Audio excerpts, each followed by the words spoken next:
Welcome to academy Kannada YouTube channel. ಮೊದಲ ಬಾರಿ ನಮ್ಮ ಒಂದು ಯೂಟ್ಯೂಬ್ ಚಾನಲ್ ನೋಡ್ತಾ ಇದ್ದಾರೆ ಅಥವಾ ಇಲ್ಲಿವರೆಗೂ ಸಬ್ಸ್ಕ್ರೈಬ್ ಮಾಡದಿದ್ದರೆ ಸಬ್ಸ್ಕ್ರೈಬ್ ಮಾಡಿ ಮತ್ತು ಸಪೋರ್ಟ್ ಮಾಡಿ ಅಂತ ಹೇಳ್ತಾ ಇವತ್ತಿನ ಒಂದು ವಿಡಿಯೋ ಏನಪ್ಪ ಅಂತಂತಂದರೆ KPTCL ನಲ್ಲಿ ಒಂದು ಅಪ್ಡೇಟ್ ಬಂದಿದೆ. ಇದೊಂದು ಗುಡ್ ನ್ಯೂಸ್ ಅಂತಲೇ ಹೇಳ್ಬೋದು ಸ್ನೇಹಿತರೆ. ಯಾರಿಗೆಲ್ಲ ಗುಡ್ ನ್ಯೂಸ್ ಇದೆ ಏನಿದೆ ಎಂಬುದರ ಬಗ್ಗೆ ಇವತ್ತಿನ ಒಂದು ವಿಡಿಯೋದಲ್ಲಿ ನಾವು ನೋಡ್ತಾ ಹೋಗೋಣ. ಓಕೆ, ವಿಡಿಯೋನ ಕೊನೆವರೆಗೂ ನೋಡಿದರೆ ಅದರ ಬಗ್ಗೆ ಸಂಪೂರ್ಣವಾದಂಥ ಮಾಹಿತಿ ನಿಮಗೆ ದೊರೀತದೆ. ಮೊದಲಾಗಿ ಏನಪ್ಪ ಅಂತಂತಂದರೆ, ನೀವೇನಾದರೂ ಸಹ ನಮ್ಮ ಚಾನಲ್ನ ಮೆಂಬರ್ಶಿಪ್ಪನ್ನು ತೆಗೆದುಕೊಂಡಿಲ್ಲ ಅಂತಂದರೆ ಸಬ್ಸ್ಕ್ರೈಬ್ ಬಟನ್ ಪಕ್ಕ ಕಾಣ್ತಿರುವಂತಹ ಜಾಯಿನ್ ಬಟನ್ನ ಕ್ಲಿಕ್ ಮಾಡಿ ಕೇವಲ 59 ರೂಪಾಯಿಲಿ ನನ್ನ ಬೆಳಕ ಎನ್ನುವಂತಹ ಮೆಂಬರ್ಶಿಪ್ಪನ್ನು ತೆಗೆದುಕೊಂಡು ಸಪೋರ್ಟ್ ಮಾಡಿ. ಓಕೆ, ಈಗ ವಿಡಿಯೋನ ಆರಂಭ ಮಾಡ್ತಾ ಹೋಗೋಣ. ಏನಪ್ಪ ಅಂತಂದರೆ ಇದರಲ್ಲಿ ಪ್ರಸ್ತಾವನೆಯನ್ನು ನೋಡ್ತೇವೆ. ಇದು ಯಾವಾಗ ಬಂದಿದೆ ಅಂತಂತಂದರೆ, ಕರ್ನಾಟಕ ನಾಗರಿಕ ಸೇವಾ ನಿಯಮಗಳ ನಿಯಮ 14C ಮಿಲಿಟರಿ ಸೇವೆಯಿಂದ ಬಿಡುಗಡೆ ನಂತರ ಸರ್ಕಾರಿ ಸೇವೆಗೆ ನೇಮಕೊಂಡ ಮಾಜಿ ಸೈನಿಕರ ವೇತನ ರಕ್ಷಣೆಗೆ ಅವಕಾಶ ಕಲ್ಪಿಸಲಾಗಿರುತ್ತದೆ. ಆದರೆ ಮಿಲಿಟರಿ ಸೇವೆಯಿಂದ ಬಿಡುಗಡೆಯಾಗಿ ನಿಗಮದ ಸೇವೆಗೆ ನೇಮಕಗೊಳ್ಳುವ ಮಾಜಿ ಸೈನಿಕರ ವೇತನ ರಕ್ಷಿಸಲು ಕರ್ನಾಟಕ ವಿದ್ಯುತ್ ಪ್ರಸರಣ ನಿಗಮ ನಿಯಮಿತ ನೌಕರರ ಸೇವಾ ನಿಬಂಧನೆಗಳಲ್ಲಿ ಯಾವುದೇ ನಿರ್ದಿಷ್ಟ ನಿಬಂಧನೆಗಳು ಇರುವುದಿಲ್ಲ.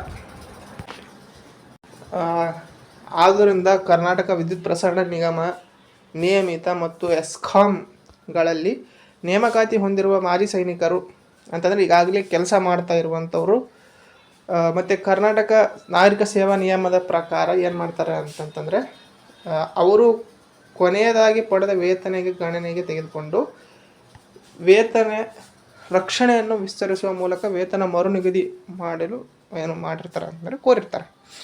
ಈ ಹಿನ್ನೆಲೆಯಲ್ಲಿ ಕರ್ನಾಟಕ ನಾಗರಿಕ ಸೇವಾ ನಿಯಮದಲ್ಲಿ ಇರುವಂತೆ ನಿಗಮದ ಹಾಲಿ ಕಾರ್ಯನಿರ್ವಹಿಸುತ್ತಿರುವಂತಹ ಮಾಜಿ ಸೈನಿಕ ನೌಕರರಿಗೆ ವೇತನ ರಕ್ಷಣೆ ಸೌಲಭ್ಯವನ್ನು ವಿಸ್ತರಿಸಲು ನಿಗಮದ ನೌಕರರ ಸೇವಾ ನಿಬಂಧನೆಗಳಿಗೆ ಹೊಸ ನಿಬಂಧನೆಯನ್ನು ಸೇರ್ಪಡೆ ಮಾಡುವ ವಿಷಯವನ್ನು 27/3/2026 ನಡೆದ ನಿಗಮದ ನಿರ್ದೇಶಕರುಗಳ 159ನೇ ಒಂದು ಮಂಡಳಿ ಸಭೆಯಲ್ಲಿ ಪ್ರಸ್ತಾಪಿಸಲಾಗಿರುತ್ತದೆ.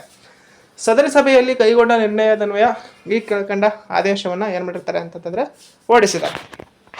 ಇದ್ರ ಬಗ್ಗೆ ನಿಮ್ಗೆ ಇನ್ನೂ ಅರ್ಥ ಆಗಿಲ್ಲ ಅಂತಂದ್ರೆ ನಾನು ಹೇಳ್ತೀನಿ. ಓಕೆ, ವೇಟ್ ಮಾಡಿರಿ ಕೊನೆವರೆಗೂ. ಇತರೆ ಯಾವುದೇ ನಿಯಮದ ನಿಬಂಧನೆ 33 ಏನು ಹೇಳ್ತಪ್ಪ ಅಂತಂದರೆ, ಇತರೆ ಯಾವುದೇ ನಿಯಮಗಳು ಏನೇ ಒಳಗೊಂಡಿದ್ದರೂ ನಿವೃತ್ತಿ ವಯಸ್ಸಿಗಿಂತ ಮೊದಲು ಮಿಲಿಟರಿ ಸೇವೆಯಿಂದ ಬಿಡುಗಡೆ ಹೊಂದಿರುವಂತಹ ಕಿರಿಯ ಕಮಿಷನರ್ಡ್ ಅಧಿಕಾರಿ ಅಥವಾ ಅದಕ್ಕಿಂತ ಕೆಳಗಿನ ದರ್ಜೆಯ ಮಿಲಿಟರಿ ಅಧಿಕಾರಿಯು ಆ ನೇಮಕಾತಿಯನ್ನು ಕ್ರಮಬದ್ಧಗೊಳಿಸಲು ನಿಯಮಾವಳಿಗನುಸಾರವಾಗಿ ಒಂದು ಹುದ್ದೆಗೆ ನೇಮಕವಾದಲ್ಲಿ ಆತನು ಹಾಗೇ ನೇಮಕಗೊಂಡು ಹುದ್ದೆಗೆಯು ಕಾಲಿಕ ವೇತನ ಶ್ರೇಣಿಯನ್ನು ಆತನ ವೇತನವನ್ನು ಮುಂದಿನಂತೆ ನಿಗದಿಪಡಿಸ್ತಾರೆ. ಹೆಂಗೆ ನಿಗದಿಪಡಿಸ್ತಾರೆ ಅಂತಂತಂದರೆ, ಮಿಲಿಟರಿ ಸೇವೆಯಲ್ಲಿ ಪಡೆದುಕೊಂಡಂತಹ ವೇತನ ಆತನು ನೇಮಕಗೊಂಡ ಹುದ್ದೆಯ ಕಾಲಿಕ ವೇತನ ಶ್ರೇಣಿಯಲ್ಲಿ ಹಂತಕ್ಕೆ ಸಮನಾಗಿರುವಲ್ಲಿ ಆ ಹಂತದಲ್ಲಿಯೇ ಏನು ಮಾಡ್ತಾರೆ ಅಂತಂದರೆ ನಿಗದಿಪಡಿಸ್ತಾರೆ. ಮಿಲಿಟರಿ ಸೇವೆಯಲ್ಲಿ ಕೊನೆಯ ಸಲ ಪಡೆದುಕೊಂಡ ವೇತನವು ಆತನು ನೇಮಕೊಂಡ ಹುದ್ದೆಯ ಕಾಲಿಕ ವೇತನ ಶ್ರೇಣಿಯಲ್ಲಿ ಹಂತ ಸಂವಾದಿಯಾಗಿರದೆ ಇರುವಲ್ಲಿ ಆ ಕೆಳಗಿನ ಹಂತಕ್ಕೆ ಅದನ್ನು ನಿಗದಿಪಡಿಸತಕ್ಕದ್ದು ಮತ್ತು ವ್ಯತ್ಯಾಸವನ್ನು ವೇತನದಲ್ಲಿ ಮುಂದಿನ ಏರಿಕೆ ಸೇರಿಸಿಕೊಳ್ಳಬಹುದಾದ ವೈಯಕ್ತಿಕ ವೇತನವನ್ನಾಗಿ ಪರಿಗಣಿಸಬೇಕು. ಮಿಲಿಟರಿ ಸೇವೆಯಲ್ಲಿ ಕೊನೆಯ ಸಲ ಪಡೆದುಕೊಂಡಂಥ ವೇತನವು ಆತನು ನೇಮಕೊಂಡ ಕಾಲಿಕ ವೇತನ ಶ್ರೇಣಿಯ ಗರಿಷ್ಠ ವೇತನಕ್ಕಿಂತ ಕಡಿಮೆ ಇರುವಲ್ಲಿ ಅದನ್ನು ಕನಿಷ್ಠ ವೇತನಕ್ಕೆ ನಿಗದಿಪಡಿಸತಕ್ಕದ್ದು.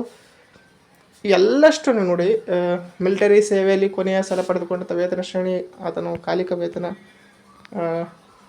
ಗರಿಷ್ಠ ವೇತನಕ್ಕಿಂತ ಹೆಚ್ಚಾಗಿ ಇರುವಲ್ಲಿ ಅದನ್ನು ಗರಿಷ್ಠ ವೇತನಕ್ಕೆ ನಿಗದಿಪಡಿಸತಕ್ಕದ್ದು. ಮೇಲೆ 1ರಿಂದ 4ರವರೆಗೆ ವೇತನ ನಿಗದಿಪಡಿಸುವ ಉದ್ದೇಶಕ್ಕಾಗಿ ಮಿಲಿಟರಿ ಸೇವೆಯಲ್ಲಿ ಪರಿಗಣನೆ ತೆಗೆದುಕೊಳ್ಳಬೇಕಾದ ಕೊನೆಯ ಸಲ ಪಡೆದುಕೊಂಡ ವೇತನ ಕೇವಲ ಮೂಲ ವೇತನ ಮಾತ್ರವಾಗಿರುತ್ತದೆ. ಇದರಲ್ಲಿ ಯಾವುದೇ ಭತ್ಯೆ ಮತ್ತು ನಿವೃತ್ತಿ ವೇತನ ಸೇರಿಸುವುದಿಲ್ಲ ಮತ್ತು ರಕ್ಷಣಾ ಅಧಿಕಾರಿಯಿಂದ ಪಡೆದುಕೊಂಡ ಮರಣ ಹಾಗೂ ನಿವೃತ್ತಿ ಉಪದಾನಕ್ಕೆ ಸಮನಾದ ನಿವೃತ್ತಿ ವೇತನವನ್ನು ಬಿಟ್ಟು ಬಿಡಬೇಕು ಅಂತೇಳಿ ಹೇಳಿದ್ದಾರೆ. ಓಕೆ, ವಿವರಣೆ ನೋಡಿದರೆ ಈ ಉಪದಾನದ ಸಲುವಾಗಿ ವೇತನದಲ್ಲಿ ನೌಕರರು ಮಿಲಿಟರಿ ಸೇವೆಯಲ್ಲಿ ಅಂತಿಮವಾಗಿ ಪಡೆದಂತಹ ಮೂಲ ವೇತನ, grade pay, X group pay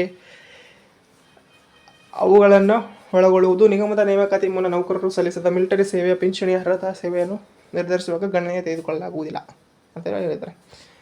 ಅಂದರೆ ಇದರ ಅರ್ಥ ಏನಪ್ಪ, ಇದು ಏನಿದೆ ಇದರಲ್ಲಿ ಅಂತಂದರೆ, ಯಾರಾದರೂ ಎಕ್ಸ್ ಸರ್ವಿಸ್ ಮೆನ್ ಇರ್ತೀರೋ ಅವರು ನೀವೇನಾದರೂ ಈ ಹಿಂದೆ ಎಷ್ಟು ಸ್ಯಾಲ್ರಿನ ತೆಗೆದುಕೊಳ್ತಿದ್ರೋ ಅಷ್ಟೇ ಸ್ಯಾಲ್ರಿಯನ್ನು ನೀವು ಇಲ್ಲಿ ಪಡೆದುಕೊಳ್ಬೋದು. ಈಗ ಇದೊಂದು ಗುಡ್ ನ್ಯೂಸೇ. ಓಕೆ, ಯಾವ ರೀತಿಯಾಗಿ ಅಂತಂದರೆ ಒಂದು ಎಕ್ಸಾಂಪಲ್ ಹೇಳ್ತೀನಿ. ಈ ಹಿಂದೆ ನೀವು ಮಿಲಿಟರಿಯಲ್ಲಿ ಎಕ್ಸಾಂಪಲಾಗಿ 40,000 ರೂಪಾಯಿ ಸ್ಯಾಲ್ರಿ ತೊಗೊತಿದ್ದೀರಿ ಅಂತಂತಂದರೆ ನೀವೀಗ ಯಾವುದಕ್ಕೆ ಅಪ್ಪ ಅಂತಂದರೆ ಎಕ್ಸಾಂಪಲು ಪವರ್ ಮನೆಗೆ ಆಯ್ಕೆ ಆಗಿದ್ದೀರಿ ಅಂದ್ಕೊಳ್ರಿ, KPTCLಲ್ಲಿ ಅಥವಾ ಎಸ್ಕಾಮ್ಗಳಲ್ಲಿ ಆಯ್ಕೆ ಆದಾಗ ನಿಮಗೆ ಸ್ಯಾಲ್ರಿ ಒಂದು 20,000 ಬರ್ತಾಯಿತ್ತು ಅಂದ್ಕೊಳ್ರಿ.